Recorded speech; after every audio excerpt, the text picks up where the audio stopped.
Hey everyone, I'm Keisha Charmaine and I'm back, and in this video I'll be showing you how you can make your own lock jewelry. Now I know everyone is not DIY, everyone doesn't wanna create their own lock jewelry, so I'll also be showing you my 18 karat gold lock jewelry by Zigli's. You may remember me showing you this before. Now they don't only have 18 karat solid gold, but they also have gold plated as well. So there's different price points available now, and I believe they may also have sterling silver now as well. So definitely check out the options that they have and use my code Keisha so that you can save. So I'm gonna show you my piece and how to wear it. So this is my piece. It's 18 karat gold with real diamonds in it, and this right here is the screw. I'm going to take it out. I'm going to unscrew it and take it out. And the screw is what keeps it in place, because obviously you're investing in a high quality piece of jewelry here. You don't want to lose it by it slipping out of your lock. So you will screw it in place. So I'm going to choose one of my curls. I'll probably choose this one because I see this curl is sitting right next to my eye. I like for my lock jewelry to be eye level because I like to draw the attention to my eyes. So I'm going to put my lock in. I'm going to push it in. If you have trouble with this, you can use a hairpin to help you. I might end up doing that if I can't get it in the next pull. Okay, I can't do it. So I'm going to grab this hairpin, a regular hairpin, and I'm going to push it through. Okay.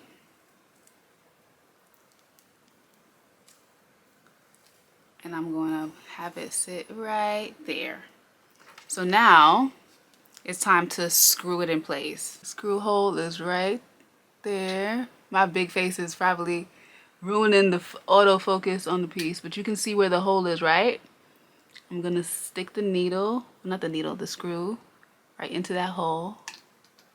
See that? Now it's in. And twisting the screw secures it in place. Make sure it's nice and secure. There we go, secure. There, so I'll be wearing my Zigli's for today, and remember you can head over to zigli's.com and use the code Keisha, Keisha, and get your discount on your pieces, okay? So remember, you can get 18 karat solid gold or you can get gold plated. And check and see if there's sterling silver. Okay? So now we're going to get on to talking about making your own jewelry. Obviously, buying 18 karat solid gold or even 18 karat gold plated is not an option for everyone. So I'm going to show you how you can make your own jewelry and how I've made my own jewelry. So if you've been around for a really long time, then you may remember when I used to sell my handmade lock jewelry. That was how I got my foot in the door of selling online, period. That was the first thing I ever sold, lock jewelry that I made myself. And sidebar, if you're creative and you're interested in creating your own DIY product-based business, then definitely check out my course, From Passion to Profit, how I created my 6-figure DIY product business and how you can too. It's currently on special. It's half off. So definitely run, don't walk, and get your course now while it's half off.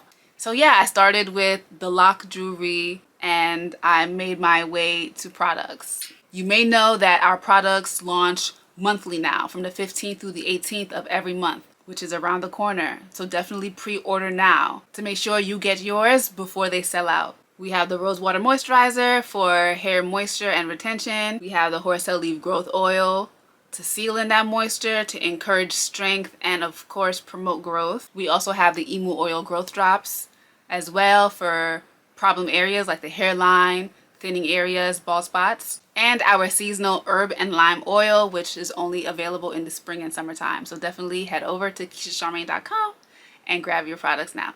Okay, so without further ado, let's get into how to make this jewelry yourself. So a major tip when it comes to creating the size for your lock jewelry is to compare your lock size to something cylindrical.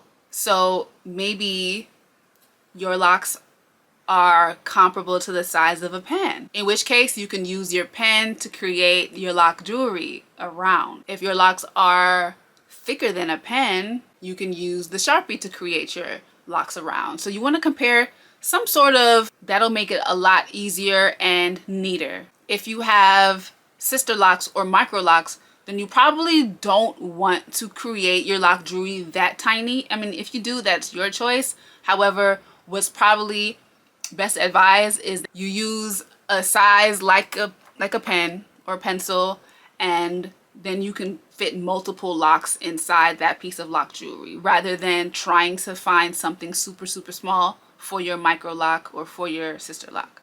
So here is my little shoebox that I use to hold my lock jewelry and my tools and things. So although I don't sell them anymore, I still do make them. And I may sell some of these at some point. Let me know if you'd be interested.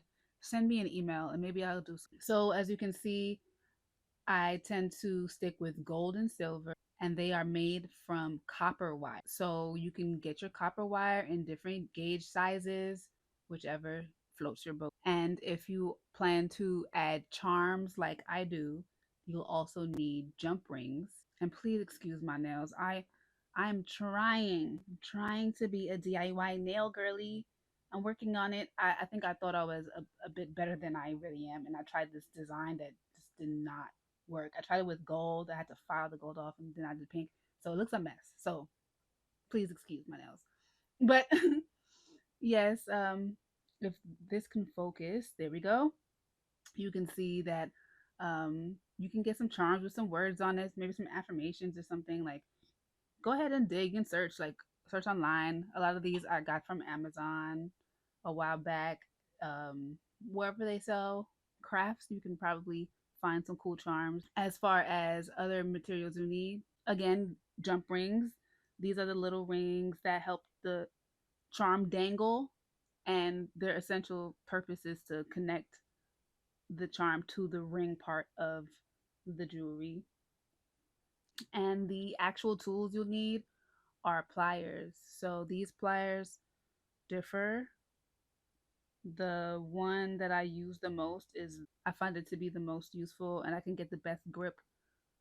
Um, and the other pliers, chain nose pliers, I like to just use that to kind of ground me. But as you start to play with the tools and with the wires, you really get a hang of it and you'll have your own flow. And these are wire cutters. Wire cutters really help to make the wire cut nice and smooth. Rather than using a scissors, it'll leave the end all weird. So try to use wire cutters instead of a scissors. Here are some beads. And when it comes to choosing beads to buy, I really want to emphasize for you to consider the wire you'll be using, because you if you want the wire to go through the holes of the beads, you want to make sure that the wire size is small enough to go through the holes of the beads. So consider the wire size, consider the hole size when you are buying your inventory, okay, your materials. Trust me when I say I have plenty of beads that are sitting on the shelf collecting dust because I cannot fit the wire that I prefer through there. I like my wire gauge to be a bit more heavy duty so that the jewelry lasts longer. You can get more flimsy wire if you want, but it might be damaged easily and quickly. So keep that in mind when it comes to making your jewelry. So I just cut off maybe about 8 inches, maybe, of wire, and I'm gonna get to making. I grab a Sharpie. Now I use my bare hands. So I like to really feel it out throughout the process. So one may probably be able to use gloves through this process, but me actually touching the material really helps me get it. But just so that you can really see that there are no gaps in between the wires as I wrap it around. It's nice and seamless. So you see I'm going little by little. I'm not like just mindlessly wrapping the wire around the Sharpie. I'm folding the wire or bending the wire little by little. And as you can see, there's no gaps between the wires, and the little pokey ends, we're about to work on those right now. With the round nose pliers, I'm going to go ahead and loop the ends, making sure that the cut end is safely secured so it's not going to poke you or poke at the hair or tug at the hair. You want to make sure that it's tucked away nice and seamlessly. So that's what the round nose plier is really, really good for. And I'm going to do that on both ends as seen here. So now it's time to get ready to add my little charm. So of course I need to use a jump ring. I have them in silver and gold in different sizes. So I found a nice little one to go with this. And I use my round nose pliers to grip it. You see what I mean? It's just very useful. And now I'm going to pick a little jewel.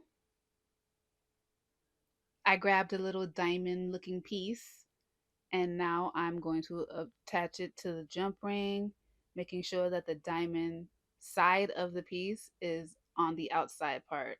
So I messed up at first and then I had to turn it around. And this happened to me so many times where I realized I attached the charm on backwards. Be very mindful of that because you don't want to attach it. Then when you try to wear it, you realize it's backwards and you have to fix it. So get it right the first time. So this is the final product. Let me know your thoughts. Leave a comment down below. And if you'd like more lock jewelry videos, let me know. And all links will be down in the description as well as in the comments. So if you want to get your Zigli's 18 karat gold jewelry, make sure to use my code Keisha, Keisha. If you want your lock maintenance products, head over to KeishaCharmaine.com. And if you're interested in creating your own small business, selling your DIY creations, check out my course From Passion to Profit. Okay, all of the links are down below. Thank you so much for watching. Love, light, and locks.